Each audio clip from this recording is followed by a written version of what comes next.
In the shadow of the Bridger Mountains, Sid Camps shows us his beginnings. This is the home place, the 200 acres. Sid's Dutch-born grandfather bought this place for Sid's dad Henry in 1934.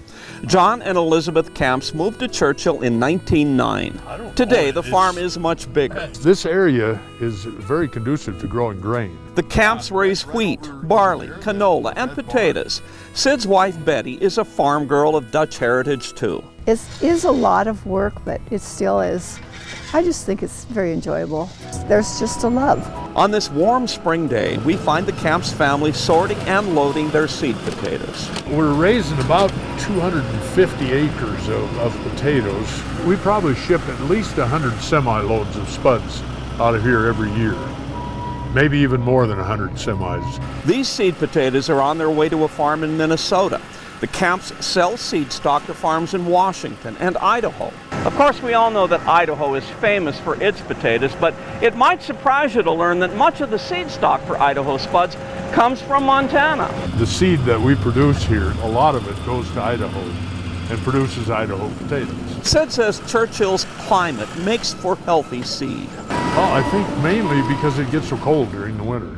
It kills a lot of the diseases, the cold does. It's just a joy when you put it in the ground, and then you see the little plants come up, and then when we rogue, then we have to check for the sick ones and dig them out. And then in the fall, when it's time to harvest, then it's always fun to see the crop that comes in and put it in the cellars. Driving the Bobcat is Sid and Betty's son, Tim Camps. Tim says Churchill is good potato country with few rocks. The soil is high calcium loam, up to 30 feet deep, and just does very well with potatoes. Getting the work done is a mix of hands-on human and high-tech. Carrie Camps, Tim's wife, sorts spuds on the conveyor belt. You're needing to update enough that you're technologically following things, but we're still small enough that you can zero in on the family and not, have to get a lot of outside help. Carrie and Tim's son Brad Camps uses a remote control to pile potatoes into the truck. Piling into the semis. You're piling it automatically. It saves time and manual labor. All four of Carrie and Tim's kids are involved in the family farm operation. It was an opportunity if they desired to do it.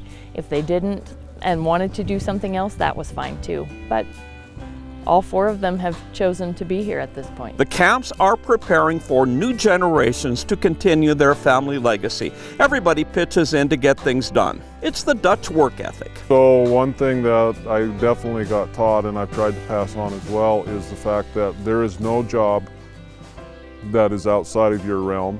If you're unwilling to do it, don't ask somebody else to do it. Everything here is tidy. Churchill is known for its immaculate farmsteads. Some of the traditions, the cleanliness thing for one thing, I think that rubs off. I mean, with raising seed potatoes, we have to be very clean. The machines in the machine shed are in perfect order. The Camps even have a windmill. Probably been here since the turn of the century. For the Camps, it's all about faith. Well, first of all, you got to keep Jesus as Lord of your life. That's the most important thing. No matter what we do here, it's to bring God glory. This is the day the Lord has made for us, and it's just another day, and we know that we can trust Him. We know He's there to be with us every moment of the day. As a farmer, Tim has a goal. Yes, we are trying to make a living with it and, make some money, but our ultimate goal is to feed the world. I want to feed the world. For Betty, a day's hard work is just fine. Oh, good. Ready for the next day. The next days of spring, then summer and fall, when you smell the aroma of a good earth. This is home. I mean, it feels good. Just great to be here. At the Camps farm near Churchill. Kevin Mackey, NBC, Montana.